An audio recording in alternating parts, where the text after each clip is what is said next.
Bismillahirrahmanirrahim.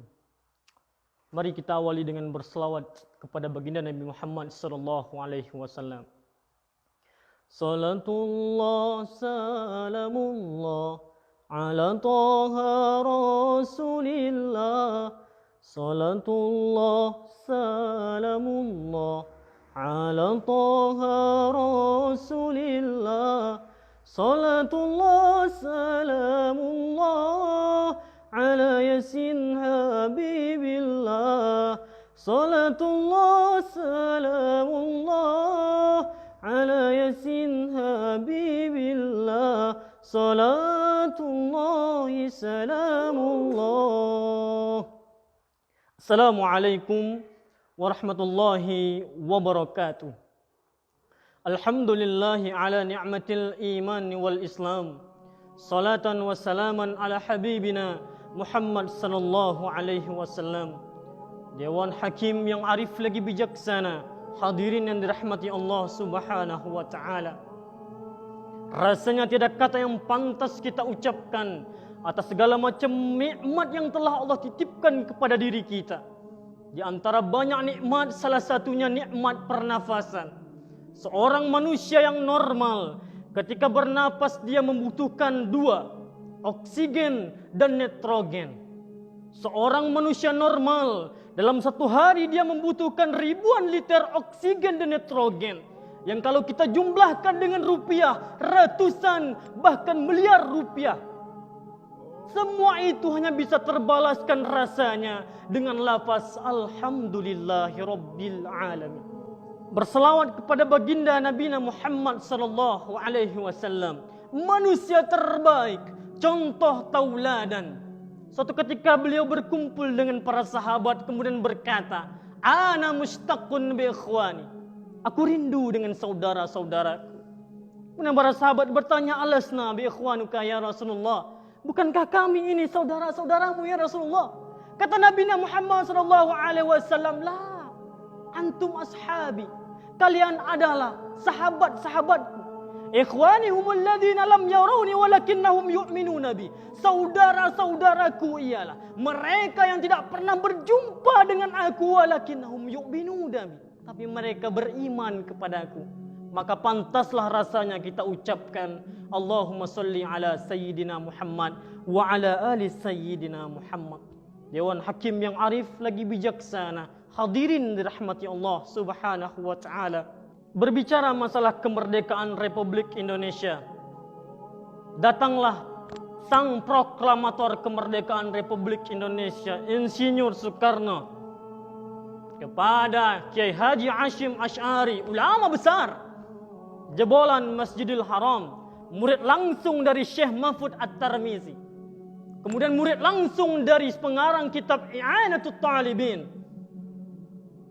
Kemudian beliau bertanya, "Ayuhat Syekh, ya Kiai, kapan kira-kira kita proklamasikan kemerdekaan Republik Indonesia ini?"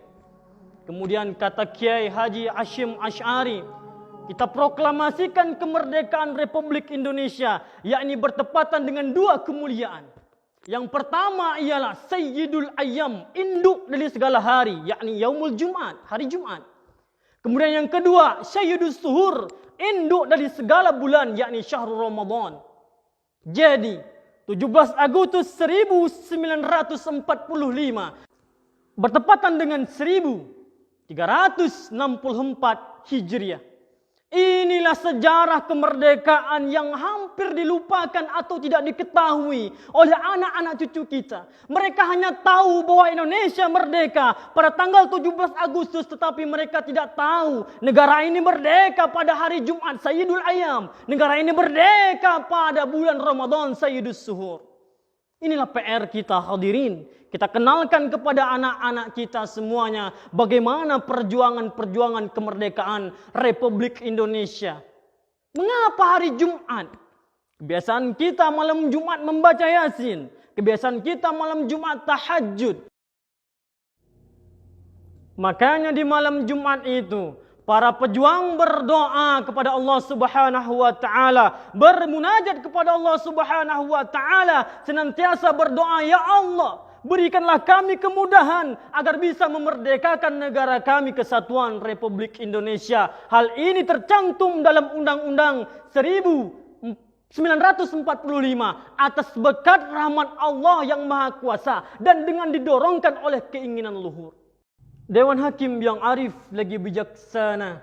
Maka daripada itu banyak pelajaran yang bisa kita ambil dari peristiwa kemerdekaan 1945. Di antaranya ialah yang pertama, kembali kita mengenang sejarah, kembali kita mengingat-ingat sejarah gemilang. Kita kenal seorang panglima besar berbintang 5, Jenderal Sudirman. Salah seorang jenderal yang sangat ditakutkan oleh penjajah pada masa itu. Pernah hampir ditembak tapi beliau masih hidup. Menggigil badannya, demam, diiring pakai tenda. Kemudian para prajurit bertanya, wahai jenderal, jimat apa yang kau pakai wahai jenderal? Sehingga berbagai macam cara penjajah Belanda ingin membunuhmu namun tidak berhasil. Apa kata Jenderal Sudirman? Aku memang menggunakan jimat 3. Yang pertama wuduk. Jenderal Sudirman seorang yang tidak pernah lepas dari wuduk. Yang kedua, aku tidak pernah meninggalkan sholat.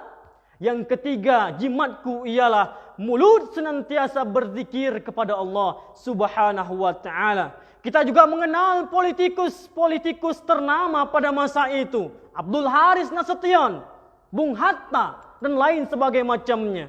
Hadirin yang dirahmati Allah Subhanahu wa ta'ala. Satu peristiwa mengejutkan. Datanglah Gubernur Jakarta ke rumah kediaman Bung Hatta. Kemudian Gubernur Jakarta kaget dan terpelana melihat rumah Bung Hatta diputus kabel listriknya. Kenapa? Karena tidak mampu membayar iuran listrik. Apa kata Bung Hatta? Aku memerdekakan negeri ini. Aku memperjuangkan proklamator bukan untuk mengayakan diriku, tetapi untuk kemajuan, untuk kebesaran bangsa Republik Indonesia. Pelajaran yang kedua yang bisa kita ambil dengan semangat perjuangan. Mari kita kembali meningkatkan ubudiyah, ibadah kepada Allah Subhanahu wa ta'ala. Kita tidak bisa memungkirkan sejarah. Dasar landasan negara Republik Indonesia, Pancasila yang pertama, ketuhanan yang Maha Esa. Ingat, awalnya ialah ketuhanan yang Maha Esa dengan menjalankan syariat Islam bagi pemeluknya. Allah Subhanahu wa ta'ala berfirman, walau anna ahlal qura amanu wattaqau lafatahna alaihim barakatim minas sama'i wal ardh. Kalau seandainya penduduk negeri-negeri beriman dan bertakwa kepada Allah Subhanahu wa ta'ala, niscaya akan kami bukakan, kata Allah, keberkahan dari langit berupa hujan dan lain sebagainya macamnya, dan dari bumi berupa tumbuh-tumbuhan, minyak, gas, emas dan lain sebagainya macamnya. Hadirin dan rahmati Allah Subhanahu wa ta'ala, semangat kemerdekaan, semangat ubudiyah, mari sama-sama kita tingkatkan untuk kemajuan negara Kesatuan Republik Indonesia. Fa'tabiru ya ulil absar. Hanya ini dapat saya sampaikan. Assalamualaikum warahmatullahi wabarakatuh.